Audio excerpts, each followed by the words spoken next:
사랑하는 성도 여러분, 오늘은 성도의 새로운 신분, 종에서 아들로, 성도의 새로운 신분, 종에서 아들로 라는 제목으로 하나님 말씀을 전하겠습니다. 사랑하는 성도 여러분, 가령 누군가 여러분에게 예수님을 믿는 것이 무엇입니까? 라고 이렇게 묻는다면 여러분은 무엇이라고 대답을 할 수 있을까요? 흔히 사람들은 예수님을 믿고 교회를 다니고 신앙생활을 하는 것을 가리켜서 하나의 종교를 가지는 것으로 생각을 많이 합니다. 예배에 참석을 하고 규칙을 지키고 또 나름 윤리적으로 도덕적으로 살아가고 또 마음의 평안을 얻는 정도의 종교로 생각을 하는 경우가 많습니다. 하지만 여러분, 성경에 따르면 예수님을 믿는다라는 것은 하나의 종교를 가지는 것이 아닙니다. 예수님을 믿는다는 것은 성경에 따르면 새로운 가족이 생기는 것입니다. 하나님의 가족이 되는 것입니다. 오늘 본문에 나오는 것처럼 하나님을 아빠, 아버지로 부를 수 있을 만큼 친밀하고 가까운 사이 가운데로 들어가는 것이 신앙생활의 핵심입니다. 자, 그런데 여러분, 문제는 이러한 신분의 변화를 누리지 못하고 다시 종처럼 살아가는 모습이 반복된다라는 데에 있습니다. 여전히 죄의 영향력 아래 살아가게 되고 신앙생활을 의무감으로 하게 됩니다. 하나님을 더 이상 아버지로서 대하는 것이 아니라 내가 한 만큼 인정해 주시고 내가 잘하면 상 주시는 그런 엄한 주인으로, 내가 잘하면 복을 주고 상을 주지만 못하면 벌을 주고 엄하게 대하는 주인처럼 여기게 됩니다. 성도 여러분, 이것은 당시 우리가 지금 계속 함께 살펴보고 있는 갈라디아 교회 성도들의 문제이기도 했습니다. 그들은 우리가 앞서 이미 보았듯이 예수 그리스도를 믿고 하나님의 자녀, 구원받았고 성령을 받았습니다. 우리가 지난주 결론에서 보았듯이 그들은 믿음으로 하나님의 아들이 되었고 주님과 연합하여 그리스도로 옷 입었습니다. 이미 옷을 입었어요. 하지만 그들은 유대주의 거짓 교사들의 가르침에 따라서 할례와 율법의 행위로 다시 돌아가면서 아들이 아니라 종의 자리로 돌아가려고 하는 그런 잘못을 빠지고 있었던 것이죠. 여러분, 그래서 오늘 말씀은 사도 바울이 다시금 그들의 신분, 그들의 정체성을 일깨워주면서 전하고 있는 말씀입니다. 너희는 더 이상 종이 아니다. 너희는 하나님의 자녀들이다. 너희들 하나님의 자녀들인데 왜 다시 종으로 돌아가려고 하느냐? 너희가 어떻게 아들의 신분, 하나님의 자녀의 신분을 얻게 되었는지 생각해 보라 라고 우리들에게 말하고 있는 것이죠. 오늘 말씀을 통해서 이 자녀된 신분을 저와 여러분이 어떻게 받게 되었고 그리고 그 자녀들이 누리는 특권이 무엇인지를 우리가 살펴보면서 이 하나님께서 주시는 자녀된 은혜를 누릴 수 있게 되기를 간절히 바라고 소망합니다. 여러분, 먼저 바울은 오늘 본문에서 우리가 자녀가 되기 이전에 어떤 상태에 있었는지를 말해주고 있습니다. 여러분, 1절과 2절 우리 다시 한번 더 읽겠습니다. 자녀가 되기 이전에 저와 여러분의 신분은 어땠는지 한번 보시죠. 1절과 2절입니다. 시작. 내가 또 말하노니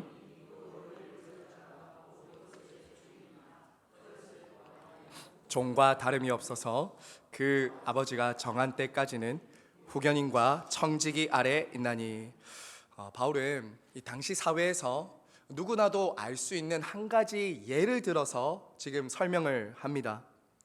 그것은 막대한 유산을 물려받을 그 상속자, 아들이 있는데 어릴 동안에는 그 상속자된 그 신분과 권리를 다 누리지 못하는 예를 지금 들어서 설명을 하고 있습니다. 왜냐하면 아무리 아버지가 많은 유산을 갖고 있다 할지라도 상속자는 어린 시절 동안에는 그 많은 유산과 재산을 관리할 수 있는 능력이 있습니까? 없습니까? 없습니다. 그 능력을 관리할 수 있는 능력이 없기 때문에 바로 그 권리를 온전히 누릴 수는 없는 것이죠. 그래서 당시 로마에서는 14세가 될 때까지 이 상속자는 부모의 보호 아래 있어야 했습니다. 그리고 성년이 될 때까지는 오늘 본문에 나오는 후견인과 청지기 아래서 훈련을 받아야 했던 것이죠. 여러분, 이전에 나오는 이 후견인 있죠. 이 후견인은 이 자녀, 아이가 바르게 건강하게 자랄 수 있도록 양육하는 사람을 말하고, 뒤에 나오는 청지기는 자녀에게 상속될 재산을 관리해주는 사람이 바로 이 청지기였습니다. 그리고 이 아들은 그처럼 후견인과 청지기 아래서 훈련을 받으면서 장차 아버지로부터 받게 될 그 상속자가 될 때까지를 준비하고 훈련을 해야 됐던 것이죠. 자, 여러분, 이처럼 아들은 아버지의 상속자입니다. 그리고 아버지의 재산은 그의 것이 장차 될 것이 너무나도 분명하고 확실했지만, 그 아버지가 정한 때까지는, 그가 성숙할 때까지는 실제로 주인의 권리를 누리지 못하는 상태, 바로 이것을 지금 바울은 말하고 있는 것입니다. 자, 그리고 이 예를 바로 우리들에게 적용합니다. 자, 여러분, 3절입니다. 자, 3절 다 같이 읽겠습니다. 시작. 이와 같이 우리도 어렸을 때에 이 세상의 초등학문 아래 있어서 종노릇 하였더니, 지금 바울은 이렇게 말합니다. 그리스도께서 오시기 전까지 바로 우리 모두도 그처럼 초등학문에 종노릇 하고 있었다. 자, 그럼 여기서 우리가 한 가지 질문을 하게 됩니다. 우리가 초등학문 아래에 있었다는 것은 무엇을 말하는가? 여러분, 크게 두 가지로 생각할 수 있습니다. 크게 두 가지로 이 초등학문은 생각할 수 있는데, 첫 번째는 당시 지금 이 갈라디아 교회 상황으로 보면 율법이라는 초등학문에 있는 사람들을 가리킵니다. 율법이라는 초등학문 아래에 갇혀 있는 것을 의미합니다. 오늘 본문에 바로 이어지는 9절부터 보시면 이 사도 바울은 초등학문을 설명합니다. 뭐라고 하냐면, 이 초등학문은 날과 달과 절기를 지키는 율법주의적인 신앙생활을 말합니다. 율법주의적인 신앙생활. 자, 그래서 이 유대인들은 이 초등학문, 날과 달과 절기를 지키고 할례와 율법을 지킴으로 자기를 의롭게 스스로 여기려고 했던 이 초등학문 아래에 있었던 거예요. 초등학문. 자, 여러분, 하지만 이 초등학문은 유대인들에게만 속한 것이 아닙니다. 이방인들에게도 초등학문 아래에 있었다고 지금 말하는 거예요. 여러분, 예수 그리스도를 알기 전에 이방인들도 초등학문 아래에 있었습니다. 여러분, 당시 헬라 사람들은 철학, 수학, 신화 이런 것들을 통해서 이 세상과 사람들을 이해하려고 했습니다. 또 자신의 인생에 닥친 문제나 위기와 두려움과 불안을 해소하기 위해서 신전을 만들고 신들을 쫓으면서 살았습니다. 또 힘과 권력, 쾌락을 추구하면서 그들은 자신들이 만든 그 세계관 안에 딱 갇혀 있었던 것이죠. 여러분, 그래서 지금 사도 바울이 말하고 있는 이 초등학문은 단순한 학문, 사상, 지식을 말하는 것이 아닙니다. 종노릇하도록 만드는 힘을 말한다고. 힘. 여러분, 그리고 성경은요, 그처럼 사람들이 하나님께 나아가지 못하도록 만들고 이 세상 초등학문에서 우상 숭배하고 종노릇하게 만드는 그 배후에는 악한 사탄의 권세, 힘이 있다고 말을 하고 있습니다. 사랑하는 성도 여러분, 이것은 오늘날도 마찬가지입니다. 오늘날로 말하면 저와 여러분은 어떤 초등학문의 아래에 있었다라고 말할 수 있을까요? 한마디로 정리하면 이렇게 말할 수 있어요. 오늘날 초등학문은 하나님 없이 인생의 목적, 의미, 답을 찾으려고 하는 모든 시도를 말합니다. 하나님 없이 인생의 모든 의미와 목적과 답을 찾으려고 하는 시도, 해결할 수 있다라고 말하는 그 모든 일들이 초등학문 아래에 있는 거예요. 여러분, 한번 생각해 보십시오. 오늘날 창조주 하나님을 인정하지 않고 과학과 철학, 종교와 윤리 같은 것으로 인생을 다 이해하고 설명하려고 합니다. 그리고 모든 문제는 그런 것들이 우리에게 더 발전하면 발전할수록 다 해결될 것처럼 여깁니다. 물론 이 과학과 철학, 의학과 학문이 발전하면 많은 유익이 있는 것이 사실입니다. 오늘날 저와 여러분이 살아가는 이 세상을 한번 보십시오. 얼마나 과거에 비해서 많이 발전하고 대단하게 발달되었습니까?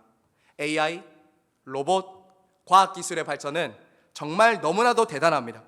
질병을 진단하고 그 질병을 치료해서 사람들의 그 생존 수명은 점점 늘고 있고, 사람들의 삶의 질도 너무나도 좋아지고 있는 상황입니다. 여러분, 저는 지금 그 모든 의학과 과학의 발전을 무시하는 것이 아닙니다. 그 모든 것은 문명의 발전과 발달에 따라 점점 더 좋아질 것입니다. 하지만 사랑하는 여러분, 성경은 무엇이라고 말합니까?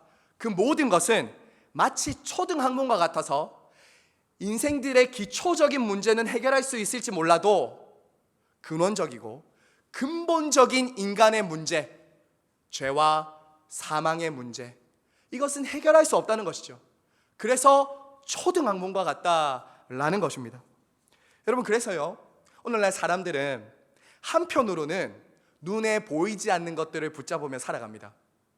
여러분, 과학의 시대라고 말하지만요, 제가 얼마 전에 저도 이 가까운 이 남포동에 한번 가봤었거든요. 그러니까 거기에 이제 쫙 이렇게 펼쳐놓고 뭘 하는지 아십니까? 사주팔자를 봐줍니다. 쫙 펼쳐놓고. 여러분, 점과 운세, 사주와 타로, 이런 미신들은요 훨씬 더 대중화되고 있습니다. 불안한 마음을 달래고 미래의 불확실성을 좀 더 안정감을 얻고 불안을 달래고 싶어서 사람들은 보이지 않는 힘들을 의지한다고요. 이 종교적인 안전장치를 더 찾게 된다라는 것이죠. 지금도 그 배후에서는 악한 영들이 사람들의 눈과 마음을 멀게 해서 초등학문 아래 종로를 타도록 만들고 있다라는 것입니다. 주 안에서 사랑하는 성도 여러분, 시대가 바뀌고 사람들이 변화된다고 해서 여러분 달라지는 것이 아닙니다. 사람은 여전히 하나님 없이 살 길을 찾고 있다는 것이죠. 하나님 아닌 다른 것에서 인생의 목적과 의미와 답을 발견하려고 합니다. 자신의 안전을 하나님 아버지가 아니라 세상과 자기 자신에게서 찾는 초등학문을 끊임없이 추구하고 있더라라는 거죠. 성도 여러분, 아마 저와 여러분도 예수님을 믿기 전에는 다 초등학문 아래에 있었을 거예요. 다 초등학문 영향력 아래 종로를 타며 살았다고요. 나를 구원해줄 무언가, 내가 인정받을 수 있는 그 무언가를 쫓으며 살았다는 거예요. 어쩌면 지금 예배를 드리고 있지만 여전히 다른 것에 마음에 매여 계신 분들이 있을지도 모릅니다. 하나님의 자녀들이 드리는 예배 시간에 여전히 하나님 아닌 다른 것에 마음이 매여 있을 수 있어요. 한번 들어보십시오, 여러분. 예수님을 믿고 성령을 받았습니다. 하나님의 자녀라 일컬음을 받게 되었습니다. 하지만 하나님 아버지가 나를 돌보시는 분이라는 것을 잊어버린 채 돈에 대해 염려하며 종로를 타고 있을 수도 있습니다. 하나님 아들이라는 너무나도 놀라운 지위를 받았음에도 불구하고 세상에 지위가 없다는 것 때문에 괴로워하고 계신 분들이 있을지도 모릅니다. 하나님께 인정받고 받아들여진 존재라는 것을 잊어버리고 세상으로부터, 사람들로부터 인정받고 받아들여지지 못해서 슬퍼하는 분들이 혹시 계실지도 모르겠어요. 여러분은 초등학문의 종로를 타고 있는 것입니다. 그리고 신앙생활을 아무리 오래 하고 열심히 한다 할지라도 우리가 초등학문을 쫓는 것처럼 신앙생활을 한다면, 율법주의적인 신앙생활을 하고 있다면 여러분, 결코 그곳에는 여러분을 만족시켜 줄 수 없습니다. 그곳에는 기쁨이 없습니다. 절대 여러분의 행위로는 하나님을 온전히 만족시킬 수 없거든요. 그리스도 밖에서 여러분의 행위로 하나님을 만족시켜 보려는 율법주의적인 신앙생활은 여러분도 메마르게 하고 하나님과도 점점 멀어지게 해요. 점점 멀어지게 해요. 여러분, 그렇게 신앙생활하면 항상 여러분 어떻게 하나님 앞에 예배드리는지 아십니까? 하나님을 선하신 아버지로 예배할 수 없어요. 하나님 앞에 나와도 항상 어떻게 나옵니까? 종처럼 나옵니다.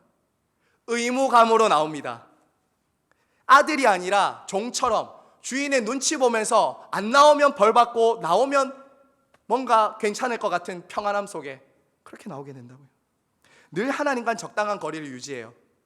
선을 그어놓고 내가 한 만큼 보상받고 보답받기를 바라는 주인과 종의 관계로, 거래 관계로 하나님을 대하게 되는 것이죠. 하지만 여러분, 정말 하나님이 저와 여러분을 그런 주종 관계로 부르셨을까요? 정말 그런 노예처럼 종로를 타도록 우리를 신앙생활 하도록 부르셨을까요? 그렇지 않습니다. 여러분, 바울은 이어서 그처럼 초등학문 아래 갇혀서 살았던 우리들을 하나님께서 어떻게 자녀로 삼기 위해서 하나님이 행하셨는지를 우리에게 가르쳐 줍니다. 바로 성부와 성자와 성령 삼위 하나님께서 우리를 자녀 삼기 위해서 하신 일을 선포하면서 봐라, 다시 종으로 돌아가서는 안 되지 않겠냐? 봐라 라고 우리들에게 보여줍니다. 그것이 4절입니다. 우리 4절 우리 한 번 더 같이 읽겠습니다. 4절입니다. 시작. 때가 참에 율법 아래 나게 하신 것은, 여러분 한글 번역에는 생략이 되어 있지만 원문에 보시면 이 4절은 그러나로 시작합니다. 그러나. 이 그러나는 굉장한 반전을 의미하는 접속사입니다. 그처럼 종노릇하고 스스로의 힘으로는 벗어날 수 없었던 그 종노릇하는 인생들에게 하나님께서 결정적인 개입과 극적인 반전을 이루어내셨다라는 거예요. 이게 그러나입니다. 그러나 새로운 시대가 열렸다는 거죠. 그러나 새로운 신분을 너희에게 주셨다라는 것을 말하는 겁니다. 자, 그리고 이 새로운 시대가 어떻게 열렸습니까? 그러나 바로 다음에 이렇게 말하죠. 때가 참에. 하나님의 때가 충만해졌을 때에, 그리고 하나님은 아들을 보내시며 그 일을 시작하십니다. 사랑하는 성도 여러분, 역사는 BC와 AD로 나누어집니다. 여러분이 잘 아시겠지만 역사는 예수님 오기 전과 예수님 온 이후로 나누어집니다. BC는 Before Christ, 주님이 오시기 전. AD는 아노 도미니, 주님의 해라는 것으로 역사는 예수 그리스도를 중심으로 나누어집니다. 여러분, 예수님이 이 땅에 오실 때, 예수님은 당시 그 로마가 온 세계를 제패했을 때 주님은 그때 오셨습니다. 강력한 군사력으로 지중해 전역을 제패했던 그때 예수님은 오셨습니다. 당시 로마는 전 세계를 지배하기 위해서 길을 냈습니다. 그래서 그 길로 사람들은 굉장히 많이 왕래하며 살았던 것이죠. 그리고 당시는 헬라어를 공용어로 사용했습니다. 하나의 언어가 통일됐던 때예요. 그러니까 사람들이 어떻게 되겠습니까? 복음을 전하기 훨씬 더 빠르고 다양하게 전해질 수 있었던 환경과 배경이 만들어진 그때에, 그 하나님의 때가 충만해졌을 때에 하나님은 보내신 것이죠. 자, 그리고 이때에는 당시 로마의 힘과 권력, 그리고 철학과 종교 신화가 사람들에게 더 이상 답을 주지 못할 때가 되었습니다. 로마가 당시 강력한 군사력을 가지고 사람들을 지배하고 온 세계를 제패했지만 그로 인해서 어떤 일이 일어났겠습니까?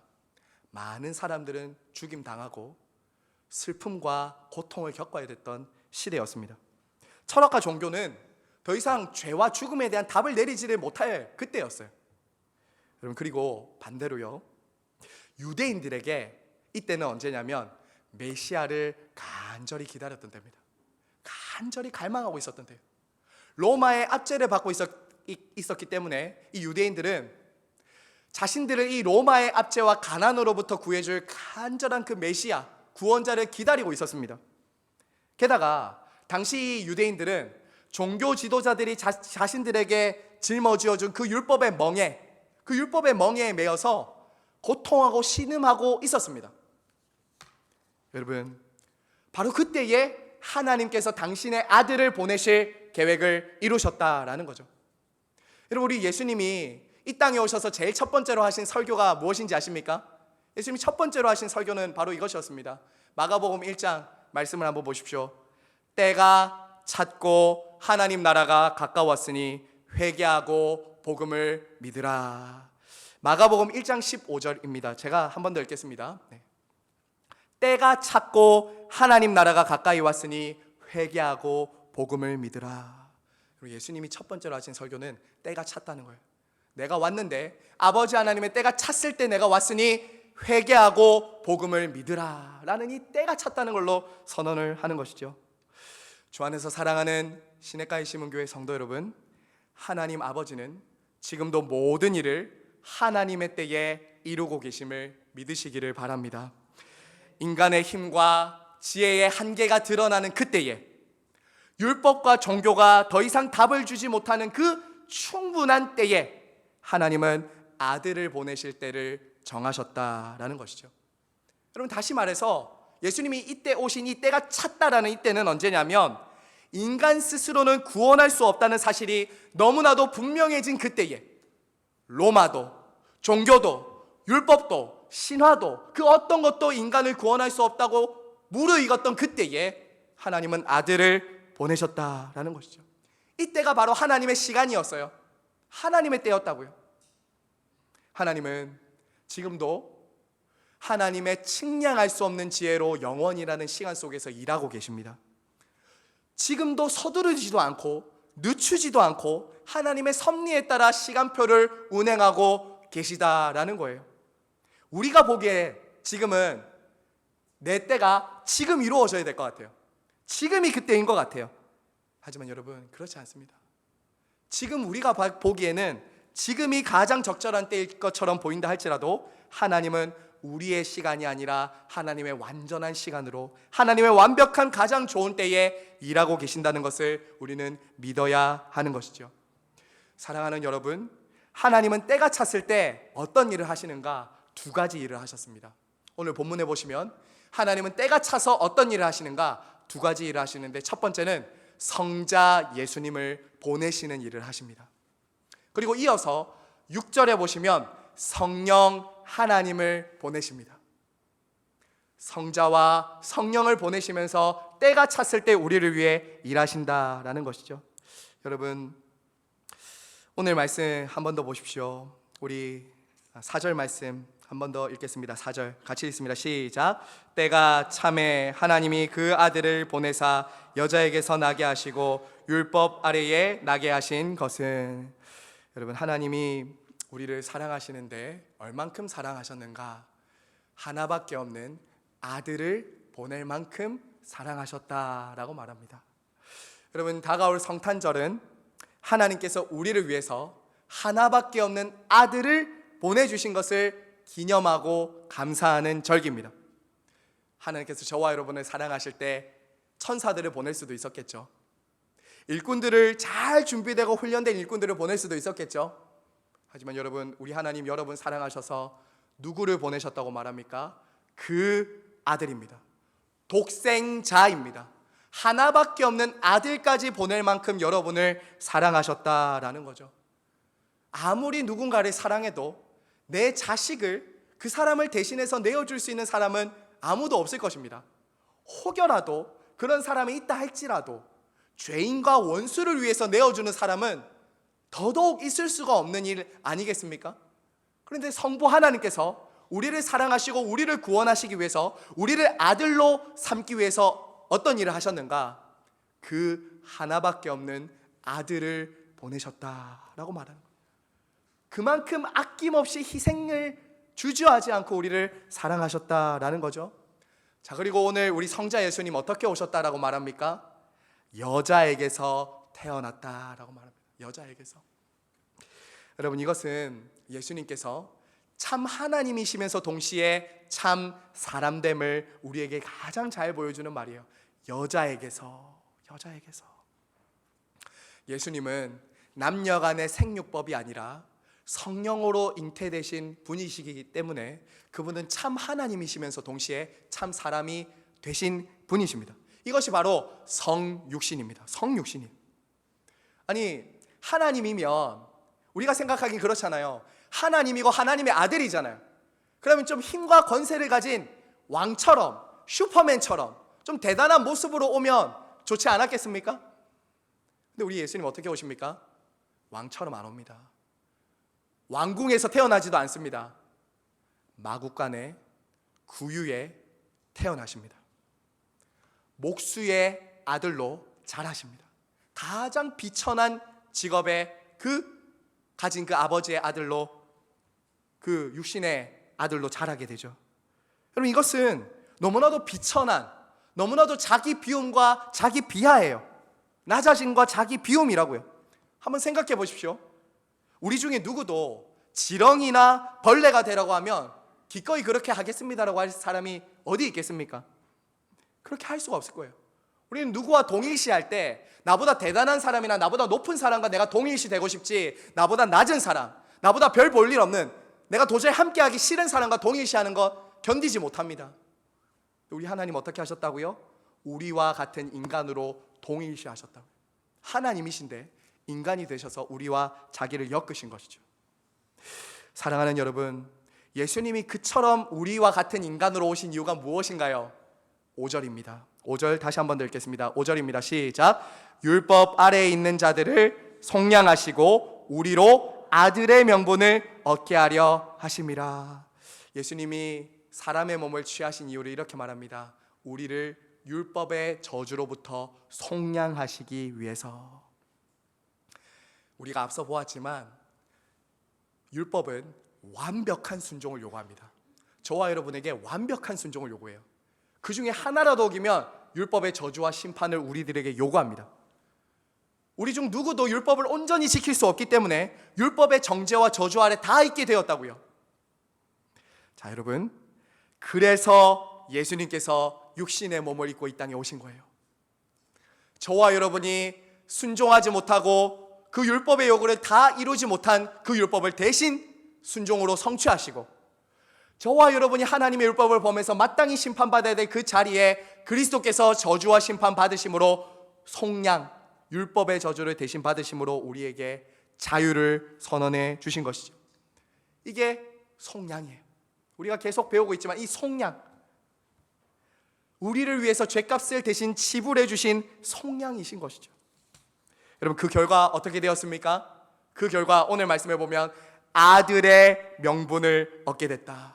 아들의 명분. 여러분, 이거 아들의 명분 이런 뜻이에요. 하나님 아버지와 우리가, 하나님과 우리가 관계가 회복됐다는 거예요. 그전에는 원수였어요. 그전에는 하나님을 아버지가 아니라 종처럼 대했다고요. 근데 지금은 어떻게 됐다는 겁니까? 아들이 됐다는 거예요. 종이 아니라 아들의 신분을 얻게 되었다는 거죠. 여러분, 이 아들의 명분은 이름만 주신 것 아닙니다. 이 명분이란 것은 이거예요. 입양했다는 거예요. 입양. 실제로 입양을 하면 어떤 일이 일어나냐면 법적인 상속자가 되는 거예요. 성경은 이것을 양자됨이라고 말합니다. 양자됨. 여러분, 우리나라에서는 이 입양이 좀 보편적이진 않지 않습니까? 보편적이진 않아서 이 입양이라는 문화가 생소할 수 있지만 당시 로마 사회에는 이 입양이 굉장히 보편적인 문화였습니다. 중요한 제도였어요. 특히 전쟁이 잦았기 때문에 이 사회에서는 자신의 가문의 혈통을 잇기 위해서 자식이 전쟁터에 나가서 죽는 경우 어떻게 하냐면 종이나 노예 중에 입양을 하는 겁니다. 입양을 해서 자신의 가문의 소유와 그 모든 상속을 이 종에게 주는 거예요. 그리고 이때 입양을 받은 이 종이나 노예는 완전히 새로운 신분과 지위를 법적으로 얻게 되었습니다. 법적으로. 아들의 권리를, 아들이 아니었고 종이었지만 완전히 100% 입양되는 순간 상속을 받게 되었다라는 거예요. 여러분, 그가 지난날 어떤 삶을 살았던 관계없습니다. 그가 지난날 어떤 신분이었는지도 상관이 없어요. 이제 아버지가 그 노예를 위해서 값을 지불하고 그를 아들로 삼는, 입양하는 순간 그는 상속자의 권리와 지위를 다 누릴 수 있는 자녀가 된 거예요. 법적으로 다 얻게 됐다고요. 사랑하는 성도 여러분, 이것이 바로 하나님 아버지께서 저와 여러분을 자녀로 삼으셨다라는 것입니다. 자녀로 삼으셨다는 거예요. 그리스도께서 값을 치르시고 하나님 아버지께서 저와 여러분을 법적으로 자녀로 선언하시고 받아들여 주셨다고요. 제가 왜 이것을 강조하냐면요, 이것은 저와 여러분의 기분이나 감정이나 상태에 따라 달라지는 것이 아니라고요. 자녀라고 하면서도, 하나님의 아들이 되었다라고 하면서도 얼마나 우리는 자주 내 기분, 내 감정, 내 상태에 따라서 나는 하나님의 아들이 아닌 것 같아라고 느끼는 때가 많은지 몰라요. 그게 아니라는 거예요. 법적인 상속자가 되었다니까요. 법적인 신분을 얻었다니까요. 여러분의 행동, 여러분의 감정, 여러분이 어떻게 하는 그 행위가 그 관계를 깨트릴 수 없다고요. 법적으로. 이걸 기억하세요. 이걸 믿으셔야 됩니다. 완전한 속량을 근거로 하나님께서 우리에게 주셨기 때문에 취소될 수 없습니다. 취소될 수 없어요. 이 사실을 믿으시기를 바랍니다. 그리고 하나님은 그처럼 저와 여러분에게 자녀의 신분을 주셨다는 것을 확증하기 위해서 한 분을 더 보내주셨어요. 하나 더 보내주셨어요. 그게 바로 성령 하나님입니다. 성령님을 보내주셨어요. 법적으로, 객관적으로 우리를 자녀 삼기 위해서 아들을 보내주셨다면 주관적으로, 경험적으로 그것이 내게 실제가 되기 위해서 아들을 보내주신 그분은 성령을 또한 보내주셨다고요. 여러분 6절 말씀 다 함께 읽겠습니다. 6절입니다. 6절 시작. 너희가 아들이므로 하나님이 그 아들의 영을 우리 마음 가운데 보내사 아빠 아버지라 부르게 하셨느니라.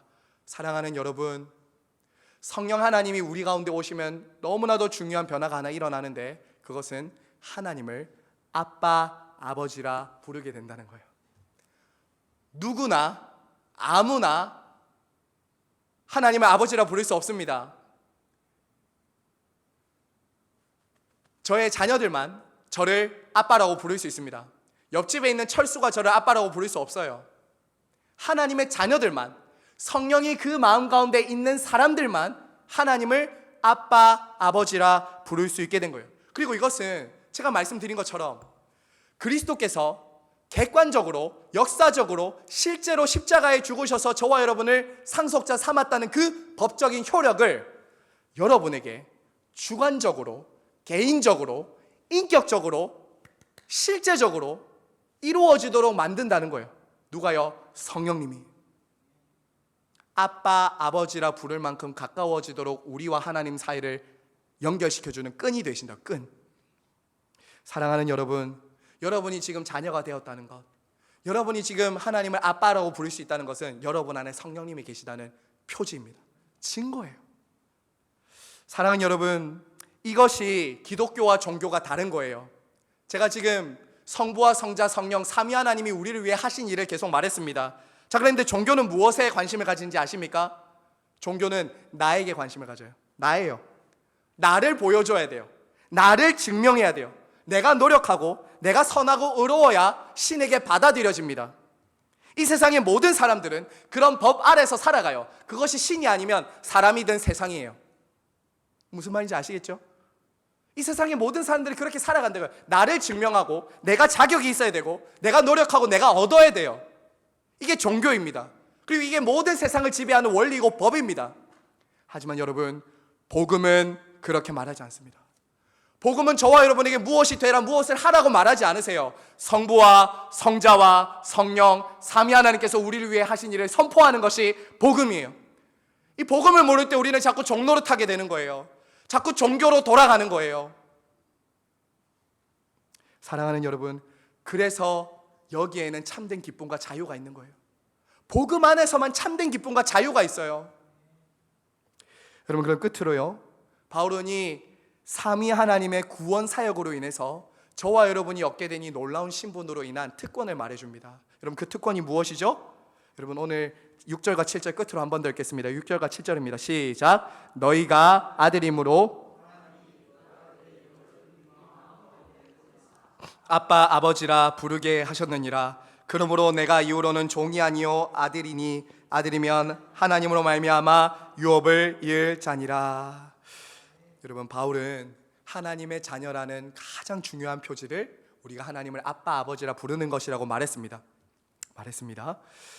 여러분, 아마 신앙생활을 어느 정도 하신 분들은 하나님을 아버지라 부르는 것을 그렇게 큰 거부감이 없이 부르실 거예요. 그렇죠?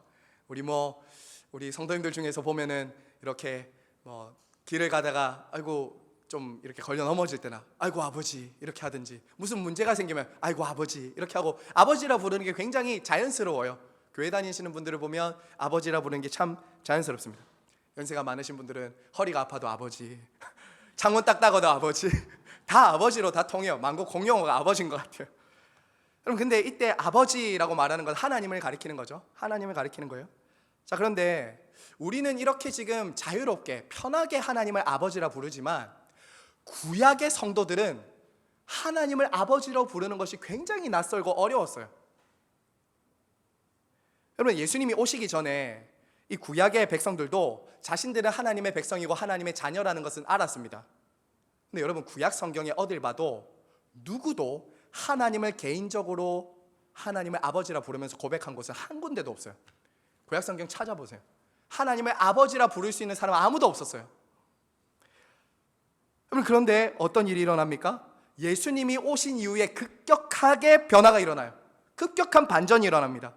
예수님이 우리에게 기도를 하라고 하실 때 이렇게 하시죠. 하늘에 계신 우리 아버지여. 예수님 당신이 하나님을 아버지라 부르실 뿐만 아니라 예수님이 우리를 향해서 하늘에 계신 우리 아버지라고 부르라고 하셨어요. 너희 아버지라고 불러라라고 우리에게 기도를 가르쳐 주셨어요. 여러분, 그래서요, 이 땅을 살아가는 성도들의 가장 큰 특권과 선물이 무엇인가? 하나님을 아빠, 아버지라 부를 수 있게 된 거예요. 여러분, 이 부르다라는 단어 있죠? 이 한글에 보면 부르다라는 단어가 그냥 아버지 이렇게 보이지만 부르짖다입니다. 원래 단어를 보면 크라죠, 부르짖다예요. 외치다예요. 성령님이 우리 안에 계셔서 고통 가운데 있을 때 성령님이 함께 우리 안에서 하나님을 아빠, 아버지라 부르게 하신다는 거예요. 부르게 하신다는 거예요.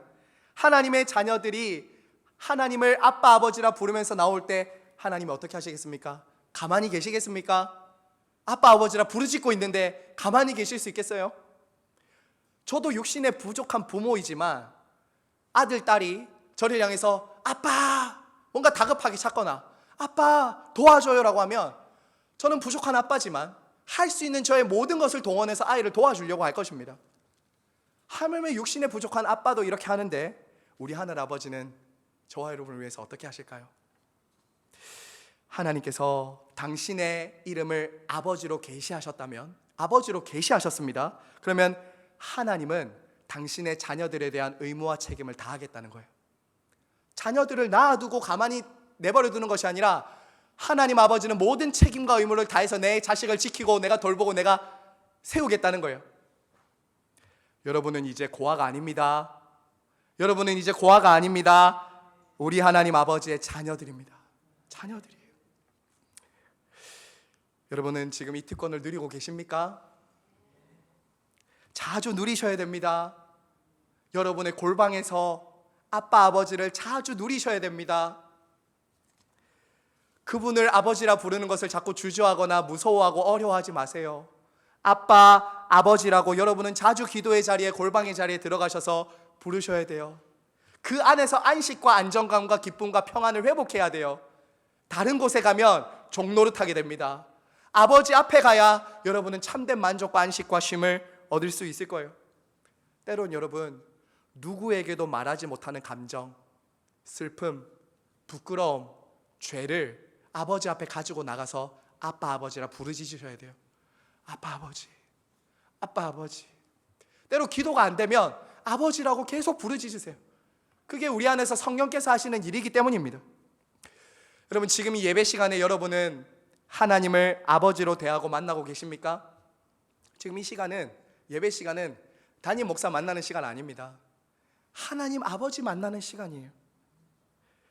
하나님 아버지를 지금 정말 여러분 친근한 가운데, 친밀한 가운데 지금 만나고 계십니까?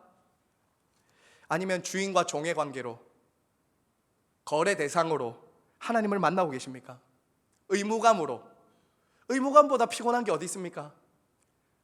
남녀간이 사랑해서 만나고 사랑해서 서로가 시간을 함께 보내지 못하고 의무감에 만난다. 그것만큼 힘든 게 어디 있어요? 근데 여러분을 하나님이 그렇게 부르셨습니까? 정말 삼위 하나님이 우리를 그렇게 하도록 우리를 부르셨습니까? 자녀된 신분을 회복하셔야 됩니다. 여러분 안에 성령께서 계신 그 자녀된 신분을 다시 일깨우셔야 돼요. 자꾸 신앙생활을 종교생활하듯이 종노릇하듯이 계속 돌아가서는 안 돼요. 돌아가시면 안 된다고요. 일한 것이 없고 자격이 없지만 우리를 아버지라 부를 수 있도록 우리에게 그 하늘나라를 상속해 주신 그 아버지의 은혜를 생각하며 우리는 아들의 자녀된 권세를 누려야 돼요. 예배에 누리셔야 돼요. 기도 시간에 누리시고 삶에서 누리셔야 된다고요. 늘 부끄럽고 송구하죠. 허물이 많고 죄송하죠. 그럼에도 하나님이 법적으로 나를 자녀로 인정해 주신 그 속량을 근거로 내 안에 아버지의 영이 계신, 아들의 영이 계신 그 성령을 의지해서 담대하게 나아가서 요구할 수 있는 겁니다. 여러분, 자녀들 키워봐서 알잖아요. 맡긴 것도 없는데 늘 와서 뭐만 합니까? 달라 하잖아요. 뭐 맡겨놓은 것도 없는데 자식이란 이유 때문에 주잖아요. 하물며 하나님 아버지는 어떻게 하시겠습니까? 여러분을 위해서 아들을 보내주시고 성령을 보내주셨는데 뭘 아끼겠습니까? 니는 안 된다라고 왜 거절하시겠어요? 니는 더 열심히 해야 내가 줄 거다라고 왜 그렇게 하시겠냐고요? 왜 그렇게 종교의 메인 그리스도인이 되어 가시냐고요? 왜 다시 종으로 돌아가시냐고요? 하나님의 마음을 여러분 아프게 하지 마세요. 여러분을 위해서 그렇게 하나님은 종처럼 부르지 않으셨습니다. 성도 여러분, 말씀을 맺겠습니다. 그러므로 예수 그리스도를 믿어 하나님의 아들로 입양된 저와 여러분은 하나님 나라를 이제 상속받는 자가 되었습니다. 그러므로 여러분, 이전처럼 세상의 초등학문으로 돌아가지 마세요. 여러분, 오늘 말씀의 앞부분에 봤던 그 세상의 초등학문으로 돌아가지 마세요. 거기서 여러분을 만족시켜주고 도와줄 것 없습니다. 이제 하나님의 나라를 상속받을 하나님의 자녀가 된 이 놀라운 은혜와 특권을 누리며 하나님을 아빠 아버지라 부르며 날마다 믿음으로 살아가시는 저 여러분 모두가 되시기를 성부와 성자와 성령의 이름으로 축원을 드립니다. 아멘.